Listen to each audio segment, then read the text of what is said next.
우리는 흔히 죽음을 끝이라고 생각합니다. 숨이 멎으면 모든 것이 사라진다고 믿기 쉽습니다. 그러나 불교는 달리 말합니다. 죽음은 끝이 아니라 또 다른 생으로 이어지는 과정이며 새로운 길로 들어서는 길입니다. 부처님께서는 말씀하셨습니다. 태어남이 있으면 반드시 늙음과 병과 죽음이 있다. 이것은 피할 수 없는 진리입니다. 하지만 여기서 모든 것이 끊어지는 것은 아닙니다.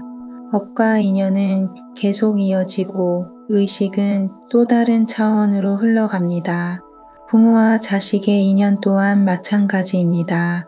부모님이 세상을 떠나셨다고 해서 그 인연이 단절되는 것이 아닙니다. 오히려 그분의 영혼은 새로운 길을 찾아 떠나는 과정 속에서 여전히 자녀와 영향을 주고받습니다. 불교에서는 사람이 세상을 떠난 뒤 의식이 곧바로 사라지지 않는다고 봅니다. 특히 티베트 불교의 경전 티베트 사자의 서에서는 망자가 중음신 상태로 머무르며 최대 49일 동안 다음 생의 문을 찾아간다고 설명합니다. 이 기간은 7날의 주기가 7번 겹치는 특별한 시간이자 망자의 영혼이 다음 갈 길을 정하는 결정적 시기입니다. 이때 망자의 의식은 매우 민감합니다. 두려움은 두려움으로, 평온은 평온으로 고스란히 비춰봤습니다. 티베트 사자의 서에는 이렇게 기록되어 있습니다. 망자는 산자의 마음을 거울처럼 비춘다. 산자의 두려움은 혼란이 되고 산자의 평온은 망자의 길잡이가 된다. 즉, 살아있는 가족의 감정과 태도가 망자에게 직접적으로 전달됩니다. 우리가 울부짖고 붙잡으면 망자의 의식은 애착과 집착으로 흔들려 올바른 문을 찾지 못할 수 있습니다. 반대로 차분한 기도와 발언 그리고 선행의 공덕은 망자가 평안히 길을 찾는 등불이 됩니다. 부처님께서는 제자들이 슬픔에 잠겨 통곡할 때 이렇게 일깨우셨습니다. 울음은 죽은 이를 돕지 못한다. 오히려 산 이에 집착을 더하고 떠나는 이의 마음을 흔들 뿐이다. 생각해 보십시오. 우리가 우는 것은 망자를 위한 것이 아닙니다. 그 울음은 결국 내가 서럽고 내가 그립고 내가 슬퍼서 흘러나오는 나의 감정일 뿐입니다. 그러니 통곡하면서 망자를 위한다고 착각하지 마시기 바랍니다. 진정으로 떠난 이를 위하는 길은 울음이 아니라 기도와 발언으로 평온히 길을 밝혀드리는 것입니다. 49일은 떠나는 이가 집착을 내려놓고 다음 생으로 나아가는 시기입니다. 그런데 남은 가족이 통곡하며 붙잡으면 망자는 내 자식이 저렇게 울고 있는데 내가 떠나야 하나 하는 미련에 걸리기 쉽습니다. 이는 마치 떠나는 여행자의 소매를 뒤에서 붙잡아 발걸음을 막는 것과 같습니다. 따라서 절대 울지 말라는 말은 감정을 억압하라는 뜻이 아닙니다. 오히려 내 울음이 부모님, 망자의 발걸음을 붙잡지 않도록 자비로운 선택을 하라는 권유입니다. 눈물이 난다면 조용한 자리에서 홀로 흘리고 부모님, 망자 앞에서는 울음 대신 기도와 발언을 드려야 합니다. 장례 기간 내내 큰 소리로 울던 한 가족이 있었습니다. 아들은 매일 밤 악몽을 꾸었습니다. 현관 문턱에서 아버지가 뒤를 돌아보며 떠나지 못하고 망설이는 장면이 반복되었습니다. 스님은 가족에게 말했습니다. 이제는 울음 대신 독경과 연불로 보내드리십시오. 가족은 그날부터 경전을 함께 독송했습니다. 사흘 뒤 아들은 꿈에서 아버지가 환하게 웃으며 문을 넘어가는 모습을 보았습니다. 가족은 그날 이후 통곡을 멈추고 남은 49일 동안 매일 연불을 이어갔습니다. 또 다른 사례를 들려드리겠습니다. 어머니를 잃은 딸은 매일 같이 울며 엄마 가지 마세요 라고 외쳤습니다. 그때 안쓰럽게 바라보던 한 친척 어른이 이렇게 제안했습니다. 그 말을 엄마 사랑합니다. 편히 가세요 라고 말해봐. 며칠 뒤 딸은 오랜만에 깊은 잠을 잘 수 있었고 눈물 없이 아침을 맞았습니다. 그녀는 이렇게 말했습니다. 울음이 그치니 오히려 엄마의 따뜻한 추억이 들리더라. 현대 심리학 연구는 불교의 지혜를 잘 뒷받침해주고 있습니다. 먼저 정해진 의식과 기도, 그리고 공동체가 함께하는 독경은 충격에 빠진 마음을 안정된 루틴으로 이끌어주며 혼란스러운 감정의 질서를 부여합니다. 또한 지속유대 이론은 떠난 이와의 관계를 완전히 끊어내는 것이 아니라 기도와 발언, 선행과 같은 새로운 방식으로 이어갈 때 슬픔이 완화되고 산자와 망자 모두에게 평화가 찾아온다고 설명합니다. 마지막으로 장례 직후 과도한 울음과 자기 비난은 애도를 길고 고통스럽게 만드는 복잡성 애도로 이어질 수 있으므로 대신 자해 명상이나 감사의 회상, 호흡 훈련과 같은 방법을 실천하여 신체의 긴장을 낮추고 회복을 도모하는 것이 바람직하다고 강조합니다. 부모님을 위한다면 떠나신 뒤 49일 동안은 울음보다 기도와 발언으로 함께 해야 합니다. 울음은 부모님을 붙잡지만 기도는 부모님을 보내드립니다. 울음은 집착을 키우지만 발언은 길을 밝혀줍니다. 눈물은 결국 산자의 몫이지만 기도는 망자의 몫까지 함께합니다. 종교가 다르더라도 괜찮습니다. 감사 편지를 쓰거나 작은 선행 하나를 부모님의 이름으로 베푸는 것만으로도 망자는 따뜻한 힘을 받습니다. 이제 잠시 눈을 감아 보십시오. 등은 곧게 펴고 어깨는 내려놓습니다. 길게 숨을 들이마시고 더 길게 내쉽니다. 마음속에 부모님의 얼굴을 떠올리며 그 앞에 작은 등불 하나를 켭니다. 그리고 이렇게 마음속으로 읊어보십시오. 사랑하는 부모님, 지금 이 순간 평온하시길 바랍니다. 집착을 내려놓고 밝은 길로 가볍게 발걸음 옮기시길 바랍니다. 저의 울음이 아닌 저의 기도와 발언이 길이 되길 바랍니다. 부모님, 감사합니다. 사랑합니다. 편히 가세요. 마지막 숨을 내쉬며 가슴 한가운데 따뜻한 빛이 피어오르는 것을 느껴보십시오. 그 빛을 부모님께 보내드린다고 상상하세요. 그 빛이 길이 되어 부모님의 발걸음을 환히 비춥니다. 그리고 속으로 조용히 회향합니다. 이 공덕을 부모님께, 모든 사람들에게 오늘 울음 대신 기도를 선택해 주셔서 감사합니다. 그것이야말로 부모님께 드릴 수 있는 가장 큰 효도입니다. 부모님뿐만 아니라 배우자, 자식, 형제, 친구, 그리고 가까운 지인에게도 모두 같은 원리가 적용됩니다. 마음속에 사랑하는 배우자의 얼굴을 떠올리며 이렇게 조용히 읊어보십시오. 사랑하는 나의 남편, 나의 아내, 지금 이 순간 평온하시길 바랍니다. 집착을 내려놓고 밝은 길로 가볍게 발걸음 옮기시길 바랍니다. 저의 울음이 아닌 저의 기도와 발언이 당신의 길이 되길 바랍니다.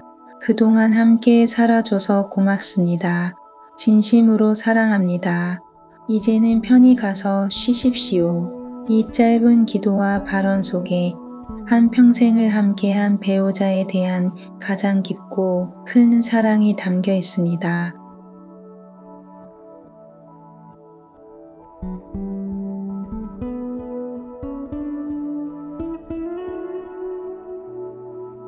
우리는 흔히 죽음을 끝이라고 생각합니다. 숨이 멎으면 모든 것이 사라진다고 믿기 쉽습니다. 그러나 불교는 달리 말합니다. 죽음은 끝이 아니라 또 다른 생으로 이어지는 과정이며 새로운 길로 들어서는 길입니다. 부처님께서는 말씀하셨습니다. 태어남이 있으면 반드시 늙음과 병과 죽음이 있다. 이것은 피할 수 없는 진리입니다. 하지만 여기서 모든 것이 끊어지는 것은 아닙니다. 업과 인연은 계속 이어지고 의식은 또 다른 차원으로 흘러갑니다. 부모와 자식의 인연 또한 마찬가지입니다. 부모님이 세상을 떠나셨다고 해서 그 인연이 단절되는 것이 아닙니다. 오히려 그분의 영혼은 새로운 길을 찾아 떠나는 과정 속에서 여전히 자녀와 영향을 주고받습니다. 불교에서는 사람이 세상을 떠난 뒤 의식이 곧바로 사라지지 않는다고 봅니다. 특히 티베트 불교의 경전 티베트 사자의 서에서는 망자가 중음신 상태로 머무르며 최대 49일 동안 다음 생의 문을 찾아간다고 설명합니다. 이 기간은 7날의 주기가 7번 겹치는 특별한 시간이자 망자의 영혼이 다음 갈 길을 정하는 결정적 시기입니다. 이때 망자의 의식은 매우 민감합니다. 두려움은 두려움으로, 평온은 평온으로 고스란히 비춰봤습니다. 티베트 사자의 서에는 이렇게 기록되어 있습니다. 망자는 산자의 마음을 거울처럼 비춘다. 산자의 두려움은 혼란이 되고 산자의 평온은 망자의 길잡이가 된다. 즉, 살아있는 가족의 감정과 태도가 망자에게 직접적으로 전달됩니다. 우리가 울부짖고 붙잡으면 망자의 의식은 애착과 집착으로 흔들려 올바른 문을 찾지 못할 수 있습니다. 반대로 차분한 기도와 발언 그리고 선행의 공덕은 망자가 평안히 길을 찾는 등불이 됩니다. 부처님께서는 제자들이 슬픔에 잠겨 통곡할 때 이렇게 일깨우셨습니다. 울음은 죽은 이를 돕지 못한다. 오히려 산 이의 집착을 더하고 떠나는 이의 마음을 흔들 뿐이다. 생각해 보십시오. 우리가 우는 것은 망자를 위한 것이 아닙니다. 그 울음은 결국 내가 서럽고 내가 그립고 내가 슬퍼서 흘러나오는 나의 감정일 뿐입니다. 그러니 통곡하면서 망자를 위한다고 착각하지 마시기 바랍니다. 진정으로 떠난 이를 위하는 길은 울음이 아니라 기도와 발언으로 평온히 길을 밝혀드리는 것입니다. 49일은 떠나는 이가 집착을 내려놓고 다음 생으로 나아가는 시기입니다. 그런데 남은 가족이 통곡하며 붙잡으면 망자는 내 자식이 저렇게 울고 있는데 내가 떠나야 하나 하는 미련에 걸리기 쉽습니다. 이는 마치 떠나는 여행자의 소매를 뒤에서 붙잡아 발걸음을 막는 것과 같습니다. 따라서 절대 울지 말라는 말은 감정을 억압하라는 뜻이 아닙니다. 오히려 내 울음이 부모님, 망자의 발걸음을 붙잡지 않도록 자비로운 선택을 하라는 권유입니다. 눈물이 난다면 조용한 자리에서 홀로 흘리고 부모님, 망자 앞에서는 울음 대신 기도와 발언을 드려야 합니다. 장례 기간 내내 큰 소리로 울던 한 가족이 있었습니다. 아들은 매일 밤 악몽을 꾸었습니다. 현관 문턱에서 아버지가 뒤를 돌아보며 떠나지 못하고 망설이는 장면이 반복되었습니다. 스님은 가족에게 말했습니다. 이제는 울음 대신 독경과 연불로 보내드리십시오. 가족은 그날부터 경전을 함께 독송했습니다. 사흘 뒤 아들은 꿈에서 아버지가 환하게 웃으며 문을 넘어가는 모습을 보았습니다. 가족은 그날 이후 통곡을 멈추고 남은 49일 동안 매일 연불을 이어갔습니다. 또 다른 사례를 들려드리겠습니다. 어머니를 잃은 딸은 매일 같이 울며 엄마 가지 마세요 라고 외쳤습니다. 그때 안쓰럽게 바라보던 한 친척 어른이 이렇게 제안했습니다. 그 말을 엄마 사랑합니다. 편히 가세요라고 말해봐. 며칠 뒤 딸은 오랜만에 깊은 잠을 잘 수 있었고 눈물 없이 아침을 맞았습니다. 그녀는 이렇게 말했습니다. 울음이 그치니 오히려 엄마의 따뜻한 추억이 들리더라. 현대 심리학 연구는 불교의 지혜를 잘 뒷받침해주고 있습니다. 먼저 정해진 의식과 기도, 그리고 공동체가 함께하는 독경은 충격에 빠진 마음을 안정된 루틴으로 이끌어주며 혼란스러운 감정에 질서를 부여합니다. 또한 지속유대 이론은 떠난 이와의 관계를 완전히 끊어내는 것이 아니라 기도와 발언, 선행과 같은 새로운 방식으로 이어갈 때 슬픔이 완화되고 산자와 망자 모두에게 평화가 찾아온다고 설명합니다. 마지막으로 장례 직후 과도한 울음과 자기 비난은 애도를 길고 고통스럽게 만드는 복잡성 애도로 이어질 수 있으므로 대신 자해 명상이나 감사의 회상, 호흡 훈련과 같은 방법을 실천하여 신체의 긴장을 낮추고 회복을 도모하는 것이 바람직하다고 강조합니다. 부모님을 위한다면 떠나신 뒤 49일 동안은 울음보다 기도와 발언으로 함께 해야 합니다. 울음은 부모님을 붙잡지만 기도는 부모님을 보내드립니다. 울음은 집착을 키우지만 발언은 길을 밝혀줍니다. 눈물은 결국 산자의 몫이지만 기도는 망자의 몫까지 함께합니다. 종교가 다르더라도 괜찮습니다. 감사 편지를 쓰거나 작은 선행 하나를 부모님의 이름으로 베푸는 것만으로도 망자는 따뜻한 힘을 받습니다. 이제 잠시 눈을 감아 보십시오. 등은 곧게 펴고 어깨는 내려놓습니다. 길게 숨을 들이마시고 더 길게 내쉽니다.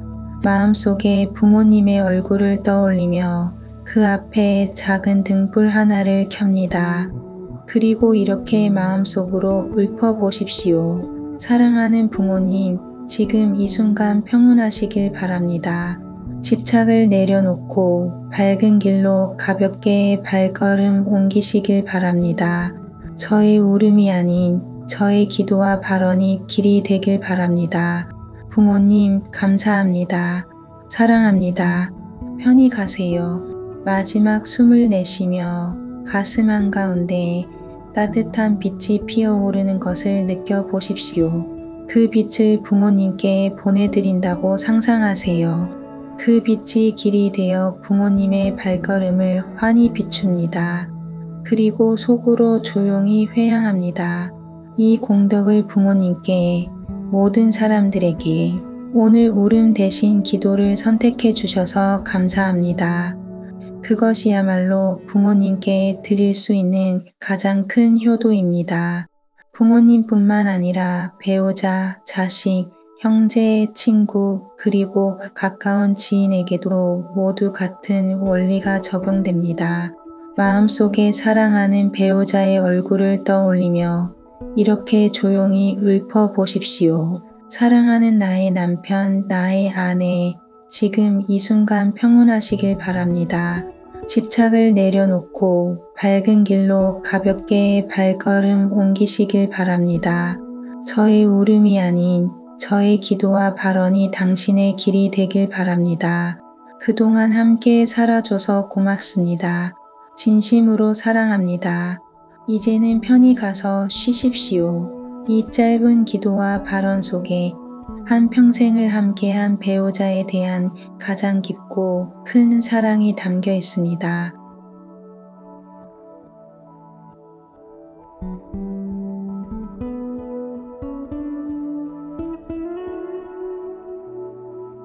우리는 흔히 죽음을 끝이라고 생각합니다.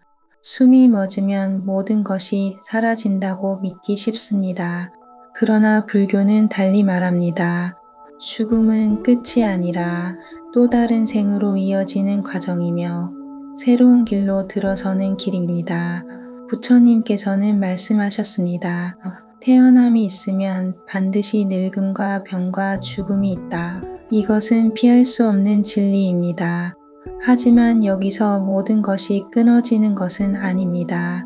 업과 인연은 계속 이어지고 의식은 또 다른 차원으로 흘러갑니다. 부모와 자식의 인연 또한 마찬가지입니다. 부모님이 세상을 떠나셨다고 해서 그 인연이 단절되는 것이 아닙니다. 오히려 그분의 영혼은 새로운 길을 찾아 떠나는 과정 속에서 여전히 자녀와 영향을 주고받습니다.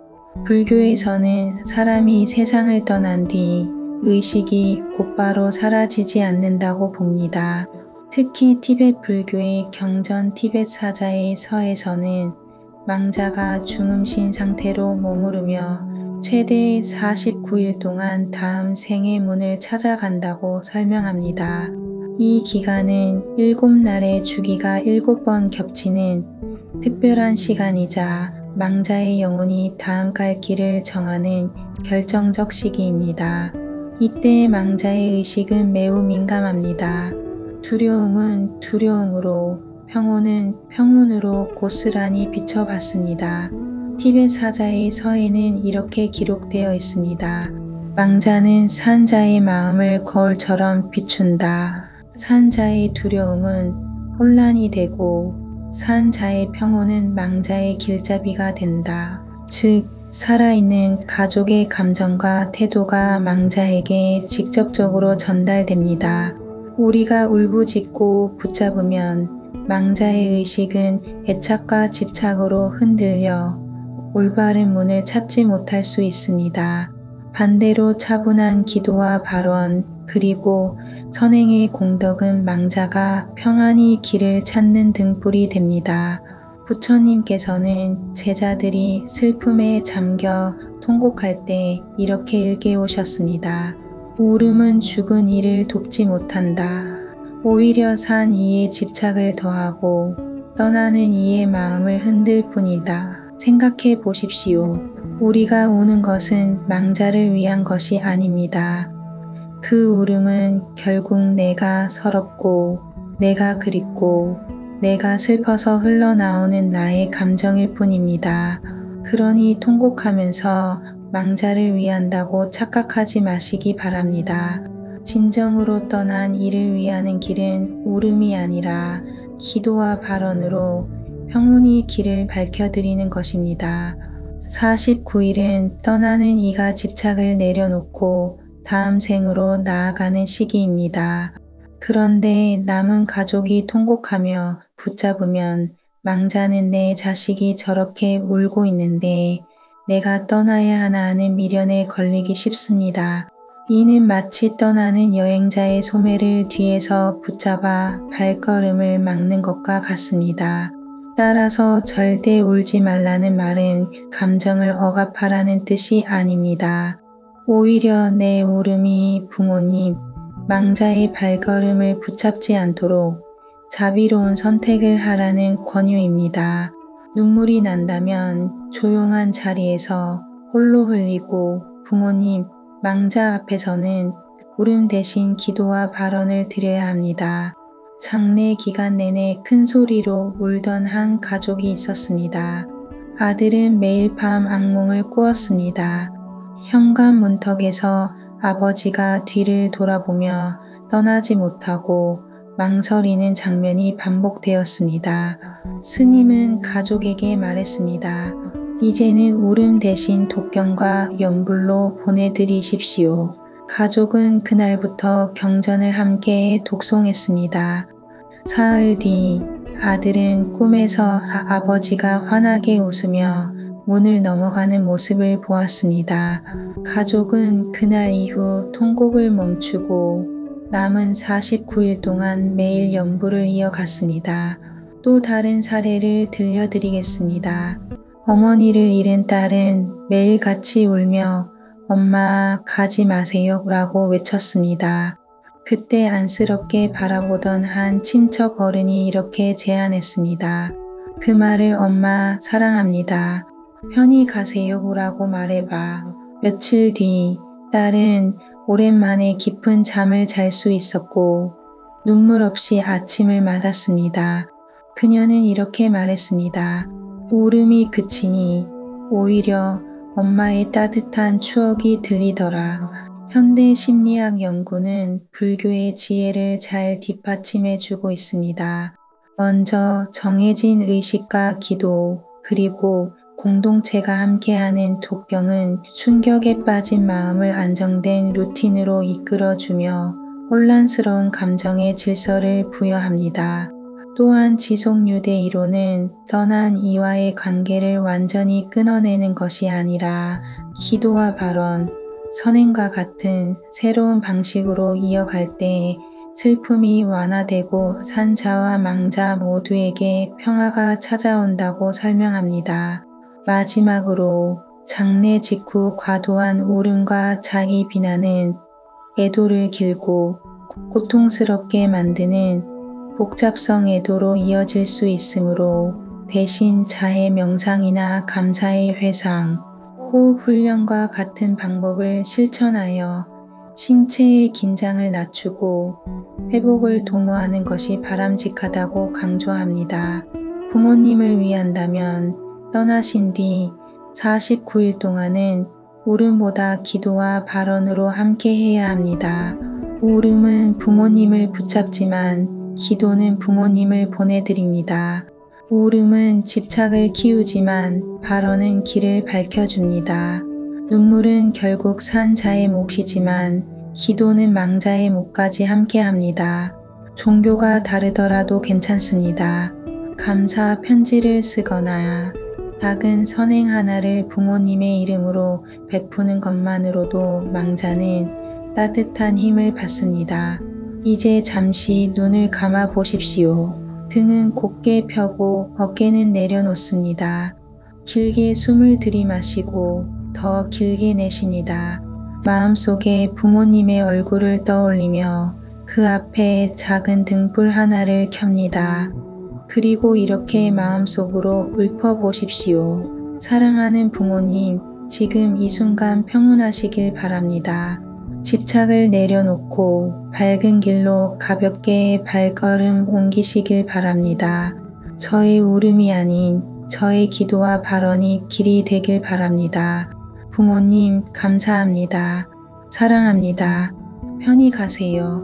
마지막 숨을 내쉬며 가슴 한가운데 따뜻한 빛이 피어오르는 것을 느껴보십시오. 그 빛을 부모님께 보내드린다고 상상하세요. 그 빛이 길이 되어 부모님의 발걸음을 환히 비춥니다. 그리고 속으로 조용히 회향합니다. 이 공덕을 부모님께, 모든 사람들에게 오늘 울음 대신 기도를 선택해 주셔서 감사합니다. 그것이야말로 부모님께 드릴 수 있는 가장 큰 효도입니다. 부모님뿐만 아니라 배우자, 자식, 형제, 친구, 그리고 가까운 지인에게도 모두 같은 원리가 적용됩니다. 마음속에 사랑하는 배우자의 얼굴을 떠올리며 이렇게 조용히 읊어보십시오. 사랑하는 나의 남편, 나의 아내, 지금 이 순간 평온하시길 바랍니다. 집착을 내려놓고 밝은 길로 가볍게 발걸음 옮기시길 바랍니다. 저의 울음이 아닌 저의 기도와 발언이 당신의 길이 되길 바랍니다. 그동안 함께 살아줘서 고맙습니다. 진심으로 사랑합니다. 이제는 편히 가서 쉬십시오. 이 짧은 기도와 발언 속에 한평생을 함께한 배우자에 대한 가장 깊고 큰 사랑이 담겨 있습니다.